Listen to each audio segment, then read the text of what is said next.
Below is a single-scene story, fully expanded in well over 1,500 words, written in a cinematic, emotional style. The entire story takes place in one continuous moment, no scene breaks, no dialogue formatting, just one powerful unfolding scene. The denial did not arrive loudly. It came quietly, in the way humiliation often does, wrapped in politeness, disguised as procedure, delivered with a smile that never reached the eyes. The airport gate was alive with motion, a river of rolling luggage and impatient footsteps, yet in that moment everything seemed to slow as the boarding agent's hand hovered over the scanner and then stopped.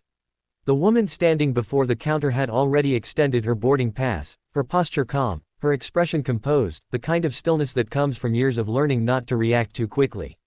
She wore a tailored navy coat, simple gold earrings, and carried herself with a confidence that did not seek attention. First-class boarding had just been announced, and she had stepped forward with the rest of the small group, blending in without effort. But something in the agent's eyes shifted the instant the name appeared on the screen. There was a pause, too long to be accidental. The agent's fingers tapped the keyboard once, twice, then stopped again. Around them, passengers continued moving, boarding passes beeping cheerfully as others were waved through. The woman waited, patient, accustomed to delays, accustomed to systems that moved slowly when they wanted to. The agent finally looked up, her smile tightened, and she gestured slightly to the side, indicating that the woman should wait. No explanation was offered, no apology, just a subtle redirection, as if this were the most natural thing in the world. Minutes passed. The first-class line thinned. A man in a wrinkled blazer was waved through without hesitation. Another passenger laughed with the agent, exchanging small talk, then disappeared down the jet bridge. The woman remained standing to the side, her boarding pass still in her hand, the unspoken question hanging in the air. She glanced at the screen behind the counter, which still read first-class boarding in bold letters. She checked her pass again, not because she doubted it, but because she had learned that sometimes people needed proof repeated twice before they believed it. Finally, she stepped forward again, gently placing the boarding pass on the counter. The agent's eyes flicked down and back up, and this time the smile vanished completely. The agent said something brief, something rehearsed, something about a seat reassignment, and a system issue, her tone clipped and final. The woman listened without interrupting, her face unreadable. Around them, a few nearby passengers slowed, sensing tension the way animals sense a change in weather. A man behind her frowned. A woman clutched her purse a little tighter. The agent slid the boarding pass back across the counter, not meeting the woman's eyes. The implication was clear: step aside, you do not belong here. The woman did not raise her voice. She did not argue. She simply stood there, absorbing the weight of the moment, the familiar sting of being quietly told no, of being reminded that credentials and tickets and achievements sometimes mattered less than perception. She could feel the heat rising in her chest, not anger exactly, but something heavier, the exhaustion of having seen this before. She stepped aside once more, this time fully out of the boarding lane, and watched as the final first-class passengers were waved through. The gate area grew quieter as the general boarding groups were announced. People glanced at her, some with curiosity, some with discomfort, some with indifference. She felt invisible and hyper-visible all at once, standing there with a first-class ticket that suddenly seemed theoretical. What no one around her knew, what the agent certainly did not know, was that this woman had spent her life mastering moments like this. She had learned early that power did not always announce itself, that the most influential people in a room were often the quietest. She had built a career not on loud declarations but on precision, on preparation, on knowing exactly when to act. The airport noise washed over her as she reached into her coat pocket and withdrew her phone, her movements unhurried. She did not rush. Rushing would suggest desperation, and she was not desperate. She scrolled calmly, thumb moving with practiced ease, and selected a contact saved simply under a first name. The phone rang once, then twice, then connected. She did not step away. She did not lower her voice. She spoke softly, efficiently, relaying facts without embellishment: the flight number, the gate, the boarding issue. Her expression remained composed, but her eyes were sharp now, focused.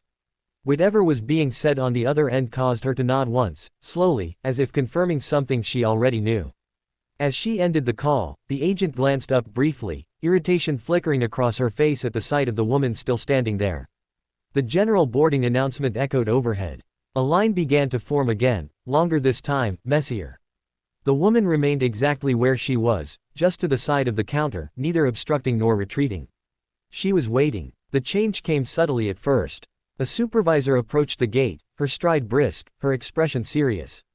She leaned in toward the agent, speaking quietly but firmly, her eyes flicking between the screen and the woman standing nearby.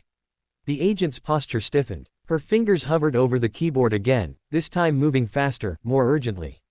The supervisor straightened and turned fully toward the woman, her face now carefully neutral, professional. The surrounding passengers sensed a shift. Conversations paused. A few people leaned slightly closer, pretending to adjust bags or check phones while listening. The woman met the supervisor's gaze evenly, offering no smile, no challenge, just presence. The supervisor gestured toward the counter, indicating that the woman should step forward. She did, placing her boarding pass down once more, the same piece of paper that had been dismissed minutes earlier now treated with new respect. The supervisor scanned the pass herself. Her expression changed, not dramatically, but enough. A subtle tightening around the eyes, a brief inhale. She glanced at the agent, then back at the woman. Something unspoken passed between them, a recalibration of assumptions. The supervisor nodded once, then turned to the agent and said something that caused the agent's face to flush, color rising quickly up her neck. The agent reprinted something, hands shaking just slightly, and slid a new boarding document across the counter. This time, it was accompanied by an apology, delivered stiffly, as if forced through clenched teeth. The woman listened, accepted the paper, and said nothing. She did not need to. The balance of power in the space had shifted so completely that words were unnecessary. But the moment was not finished. The supervisor did not leave. Instead, she stood there, addressing the agent again, this time with a firmness that could not be mistaken. Other staff members had begun to notice, gathering subtly, pretending to busy themselves nearby. The woman stood quietly as the conversation unfolded around her, the airport hum continuing as if nothing extraordinary were happening, even as something very important was.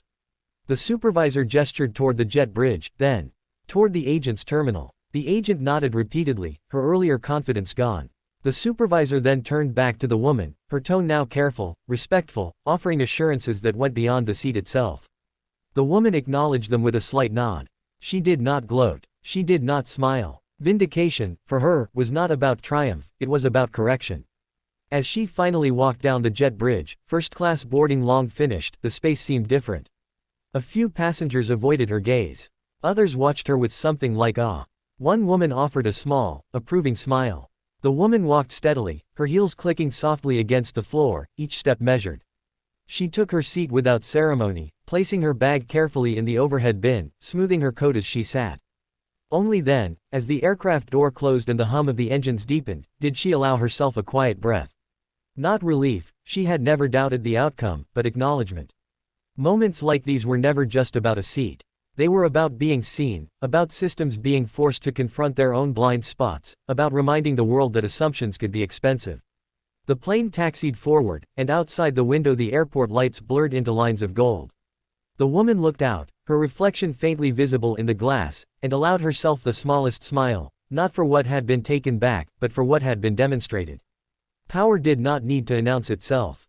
Sometimes, it simply waited, made one call, and let the world adjust accordingly.